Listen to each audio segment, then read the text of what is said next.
Hey, y'all. Glad to have you watching or listening to the podcast. I'm Jeffrey Rickman. I'm the preacher here, and I hope you're well this day.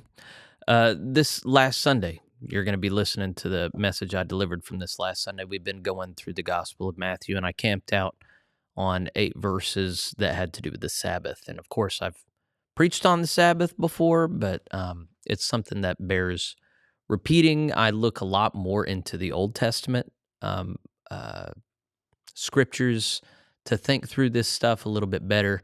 It's still not like a systematic theology on it, but it is a better treatment than I've given in the past. It's something that modern Christians don't talk a lot about, but I just can't help but notice that modern Christians don't talk about a lot of things that we really probably should talk about. That's not to say that I'm going in the direction of a Hebrew roots or Seventh-day Adventist direction. I'm not going in that direction. But even so, there are scriptures that I think we need to consider, and we just need to make certain decisions with our eyes wide open as Christians. And so this is it's not a warning exactly. It's just lifting up a position that's perhaps a little more scripturally informed, historically informed than is usually presented from pulpits. So I hope you find it interesting and worthy of thinking about. If you want to follow up with me, I'm at pastor.rickman@gmail.com. Hope you enjoy. We've been preaching through the Gospel of Matthew, and we're not going to cover all of chapter 12 today. We finished chapter 11 yesterday. We're going to do this in sections. I expect we'll make it about halfway through, except, we got 23 minutes. I don't know. We'll see how much we cover. But we're going to start at verse 1. So I'm going to read the first 8 verses, and then we'll come back and make sure that we're all tracking with it. Let's attend upon God's word together.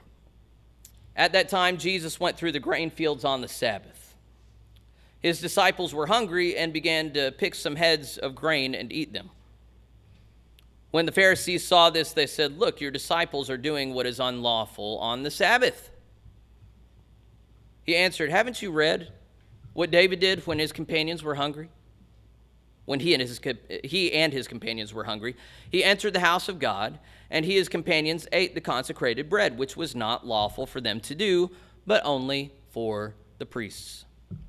Or haven't you read in the law that the priests on the Sabbath duty in the temple desecrate the Sabbath, and yet are innocent?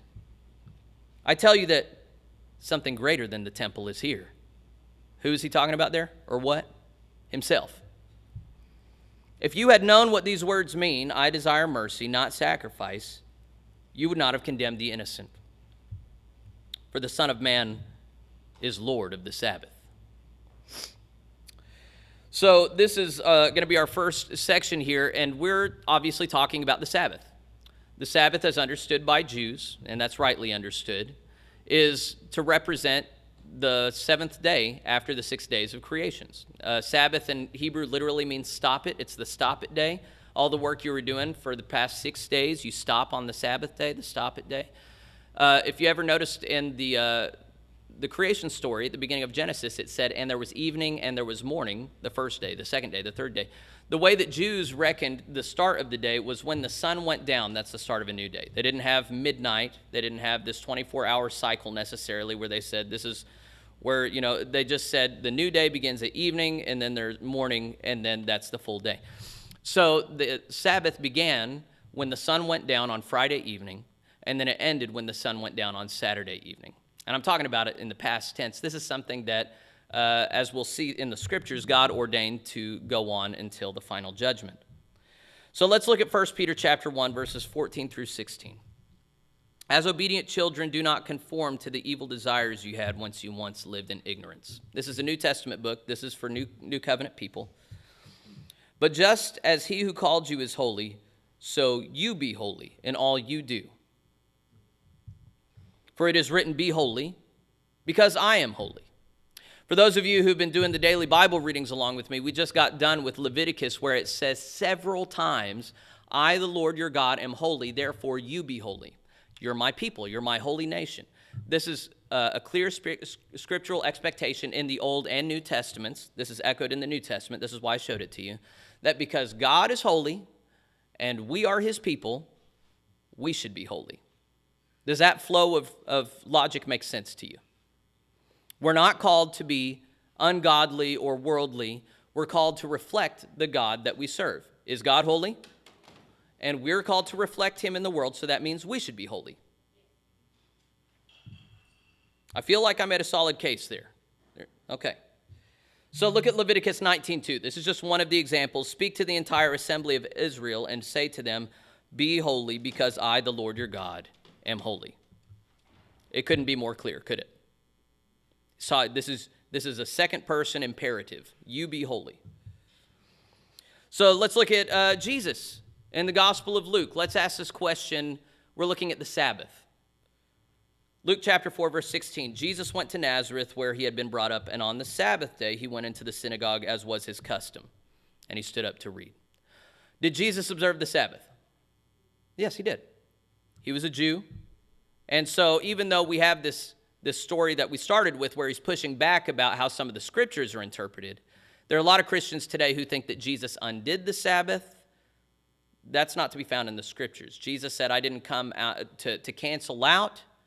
We covered this in Matthew chapter 5. He said, I didn't come to cancel the law. Rather, I come to fulfill the law. Until the kingdom of God comes, not one jot, not one tittle is going to be erased from the law. So as you can tell, we're going to talk about the Sabbath for a couple of minutes. I've already preached on the Sabbath a few times. The Seventh-day Adventists got a hold of one of my sermons, and oh boy, did they love me for doing that, because I said the Sabbath was never canceled out. And I was right, and I am right. I'm going to say that time and again, because I don't get tired of being right, and you shouldn't get tired of hearing the truth. The truth is that the Sabbath was never canceled out. Nowhere in the Bible is the Sabbath canceled. The early Christians, starting in Acts of the Apostles, continued to observe the Sabbath. Gentile believers, when they converted to Christianity, observed the Sabbath. It was only after a couple hundred years that Christians tried to change the Sabbath to Sunday. But anyone who seriously looked into it knows that the Sabbath never changed. We'll call it the Lord's Day. And a lot of Christians will do on Sunday what once was done on Saturdays. But we're living in an era right now where on Sundays people don't even do what they used to do. In this nation, we used to have, I think they were called blue letter laws. I forget. But you had, no one could sell. Nobody could work. Everybody had to rest on Sundays. We don't even do that anymore. We've really, we went from observing the Sabbath properly on Saturdays, way back, to then trying to change it to Sundays, to now just, if you're lucky, you get people to worship once a month generally in this nation, and most everybody works if they want to on Sunday. And what I've preached makes everybody unhappy, which is we should continue to observe the Sabbath on Saturdays.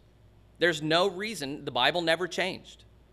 If you accept that Christians can change what's in the Bible collectively, then we should have never left the Roman Catholic Church, because that's exactly what they do. They say, we're the church now, we can change what we believe that's in the Bible, and we can believe what we want. And the Pope says it, and the cardinals say it, so you have to treat our word as law. Protestants said no.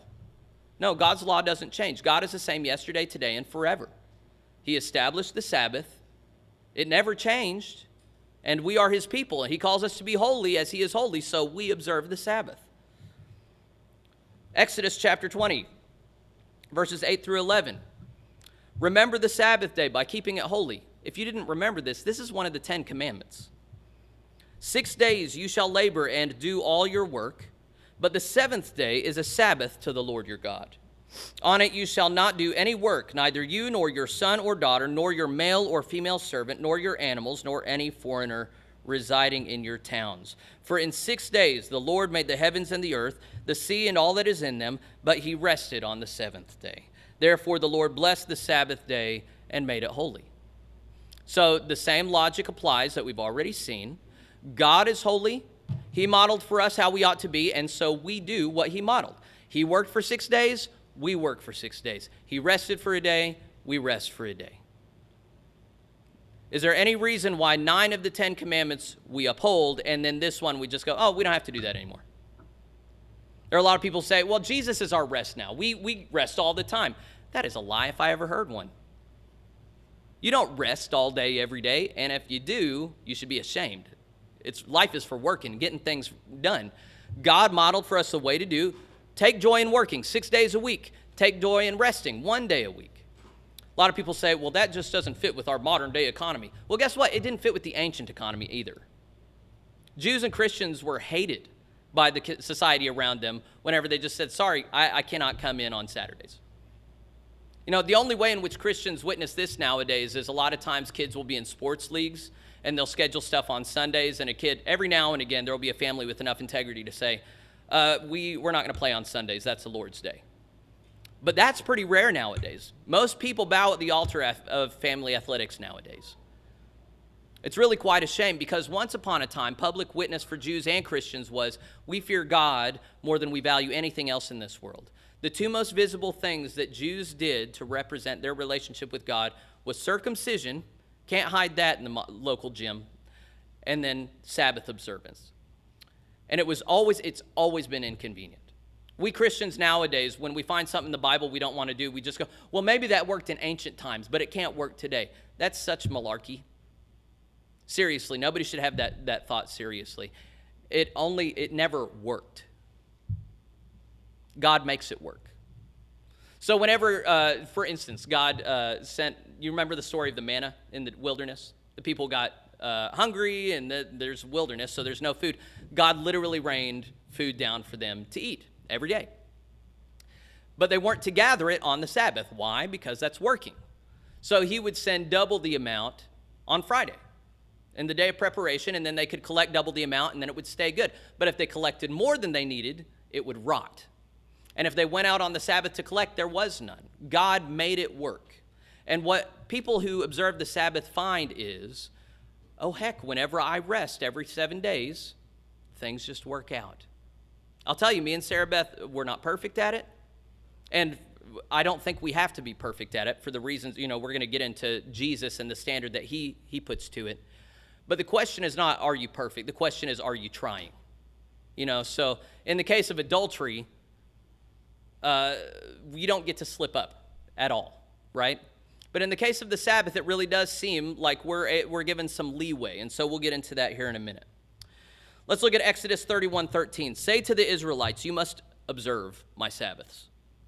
This will be a sign between me and you for the generations to come, so that you may know that I am the Lord who makes you, everybody say it, holy. Are we supposed to be holy? Yeah.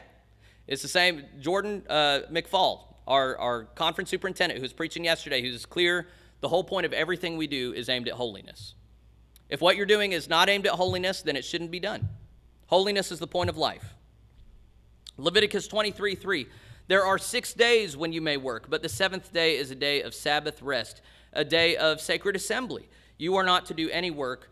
Wherever you live, it is a Sabbath to the Lord. So this is why Seventh-day Adventists and Jews gather on the Sabbath, instead of the first day of the week, which we do. Why do we gather on the first day of the week? That's the day that Jesus rose from the dead. To us, that's why this is a very important holy day. Does that mean we shouldn't gather on Saturdays? No.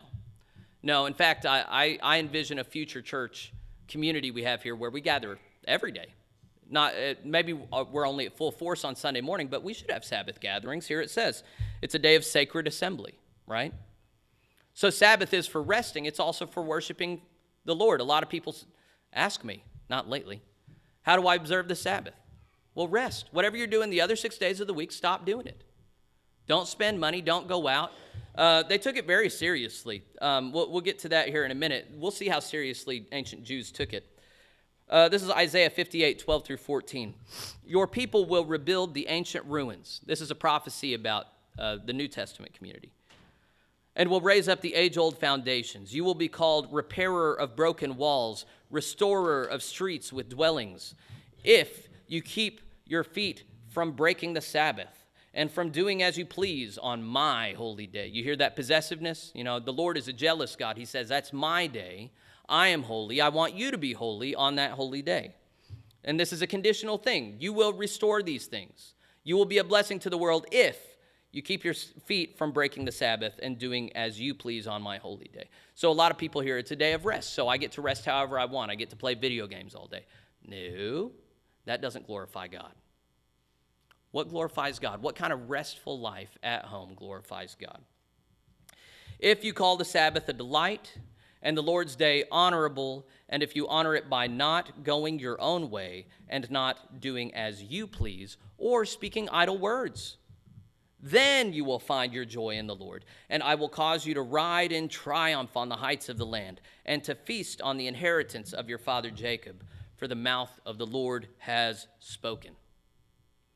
I feel like this message is kind of clear today. Let's read these first two verses of Matthew chapter 12 again. At that time, Jesus went through the grain fields on the Sabbath. His disciples were hungry and began to pick some heads of grain and eat them. When the Pharisees saw this, they said to him, "Look, your disciples are doing what is unlawful on the Sabbath."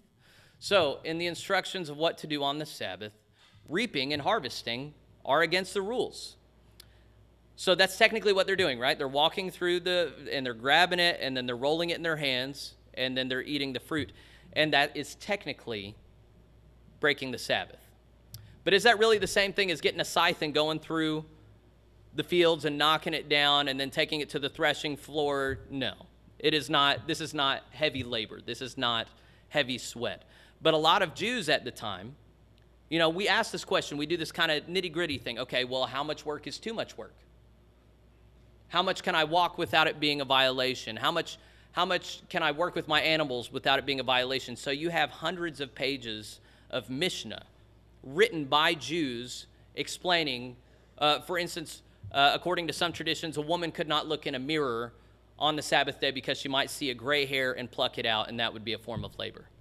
They got real nitty-gritty about it. These are the Pharisees. Here's how serious they took the Sabbath in the Old Testament community. This is in the days of the wilderness when Moses was leading them. Numbers chapter 15, verse 32 through 36. This story has always bothered me. While the Israelites were in the wilderness, a man was found gathering wood on the Sabbath day. Just gathering wood. Those who found him gathering wood brought him to Moses and Aaron and the whole assembly, and they kept him in custody because it was not clear what should be done to him. Then the Lord said to Moses, "The man must die. The whole assembly must stone him outside the camp." So the assembly took him outside the camp and stoned him to death as the Lord commanded Moses.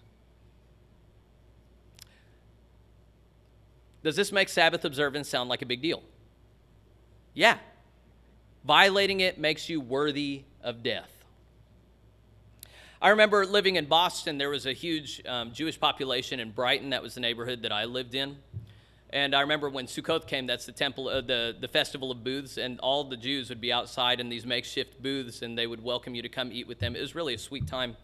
But on the Sabbath, they were known to get on public transit, and they're not allowed to make a fire, and electricity is a form of fire, so they could never hit the alert saying that they wanted to get off the bus or the tram. And so they would start looking anxiously around for somebody else to hit the button so that they could get off. But if nobody hit it, they would have to go to the next stop or even the next stop to finally get off and go where they needed to go. A lot of Jews would have goyim, that's the word for us, non-Jews. They would hire them to live in the house on the Sabbath so that they could walk around their own house, and then the goy would go around and flip light switches on and off for them or open the refrigerator door for them. And there are a lot of Christians who look at that sort of stuff today and go, "You're just trying to fool God. That's not how that works." And I actually find myself pretty sympathetic to that. Once you get into this nitty-gritty and you start, well, I'm technically observing the law, but, nobody said I can't hire a goy. That's silly. The whole point is you're supposed to be inconvenienced. Resting is inconvenient. We have this notion in our country that resting is supposed to be fun, supposed to be rejuvenating, and it kind of is. But we who are fallen, we want to rest in ways that are ungodly.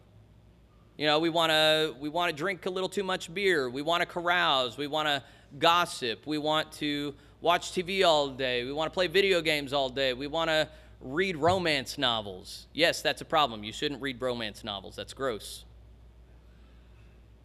I'm not kidding. We want to... there are so many things that we want to do naturally in our flesh that are not good for us. And we might find them restful, but that doesn't mean that God is pleased with them. How do we know what God is pleased with? Read your Bible. He tells you like 1,000 things you can do to please him. Let's go on a little bit. We're going to keep talking about the Sabbath. He answered, "Haven't you read," this is Jesus talking, "haven't you read what David did when his companions were hungry? He entered the house of God, and he and his companions ate the consecrated bread, which was not lawful for them to do, but only for the priests. A lot of us who haven't read 1 Samuel recently, here's that story, chapter 21, verses 1 through 6. If you don't remember, David was on the run from Saul at this point. Saul wanted to kill him, and so David is on the lam with a couple of his buddies. He went to Nob to Ahimelech the priest. So the tabernacle had been at Shiloh, but then they got defeated by the Philistines, so the tabernacle had to be relocated to Nob, and they still had a priest that was serving there named Ahimelech. And Ahimelech trembled when he met him and asked, "Why are you alone? Why is no one with you?" David answered Ahimelech the priest, "The king sent me on a mission and said to me, 'No one is to know anything about the mission I am sending you on. As for my men, I have told them to meet me at a certain place. Now then, what do you have on hand? Give me 5 loaves of bread or whatever you can find.' But the priest answered David, 'I don't have any ordinary bread on hand. However, there is some consecrated bread here, provided the men have kept themselves from women.' David replied, 'Indeed, women have been kept from us as usual whenever I set out. The men's bodies are holy even on the missions that are not holy. How much more so today?' So the priest gave him the consecrated bread." If you don't know, if you haven't read the tabernacle, you had to bake new loaves of bread every day. It was consecrated to the Lord and made holy, and only the priest could eat it afterwards. So David is showing up, according to legend, on the Sabbath and being given bread that's been consecrated only for the Lord and his people. Since there was no bread there except the bread of the presence that had been removed from before the Lord and replaced by hot bread on the day it was taken away. So it was replaced every day, and then there's some bread that's been there, and so he's going to eat it. Verse 5, "Or haven't you read," this is Jesus again. That was the whole story.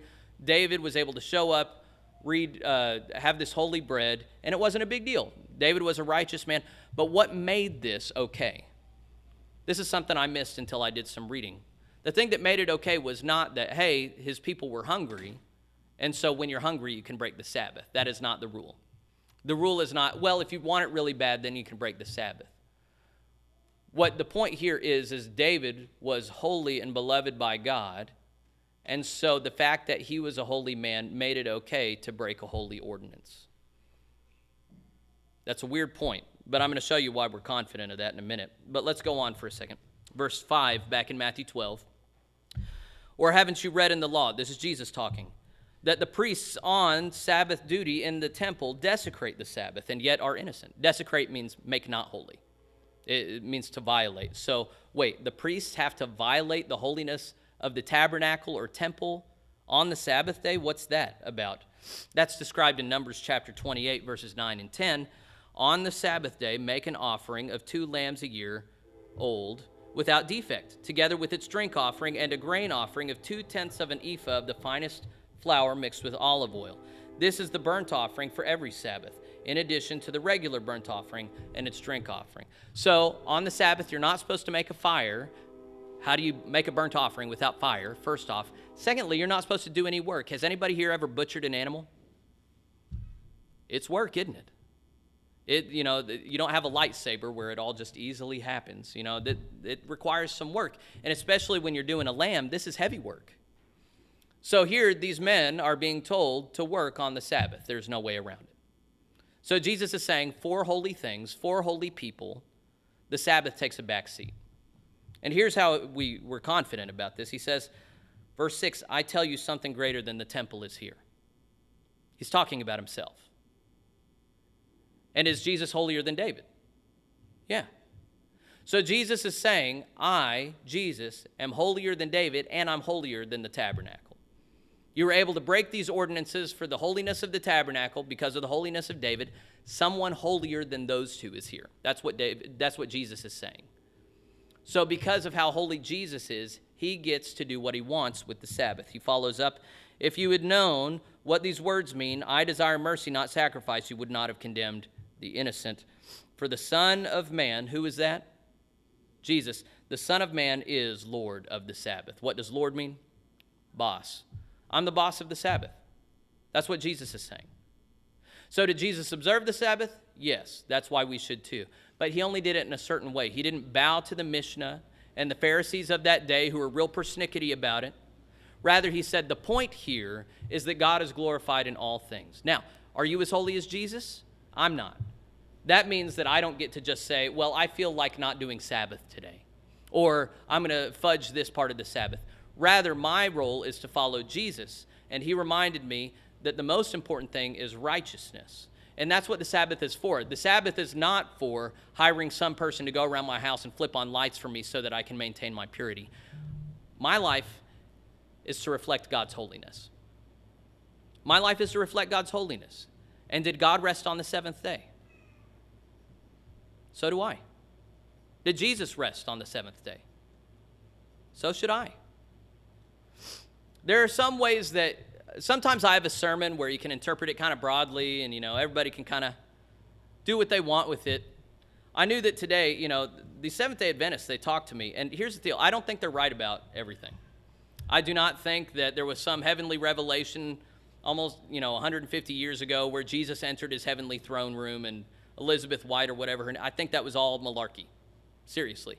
And I don't think that the Antichrist and the sign of the beast is going to be mandatory Sunday worship. I don't know if you know this about the Seventh-day Adventists. They say the sign of the Antichrist, the mark of the beast is going to be a law passed that you have to worship on Sunday. I think that's silly. So Seventh-day Adventists are not going to like me. But the place where I agree with them on, and I want you to hear me, I just have to be able to answer God that I warned you. Okay? And then you just do whatever you do. But the thing that I have to be able to say that the Seventh-day Adventists know is true is any rebellion against God is sin. Doesn't matter if it's small or big. We all know this is the case. A little adultery is still adultery. A little thievery is still thievery, right? A little violence is still violence. Well, a little Sabbath breaking is a big deal.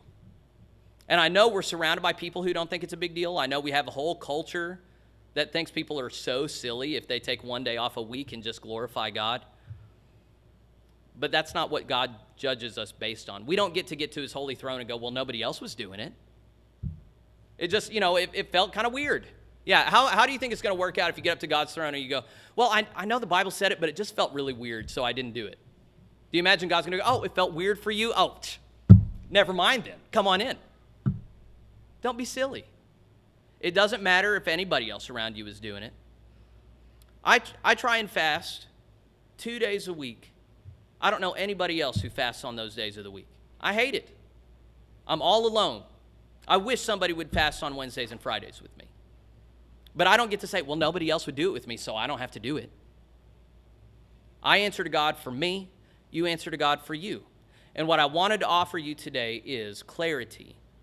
Even though the culture has abandoned the Sabbath, even though all kinds of people say that they're model Christians and don't observe the Sabbath, all we have is the Scriptures, and they don't change.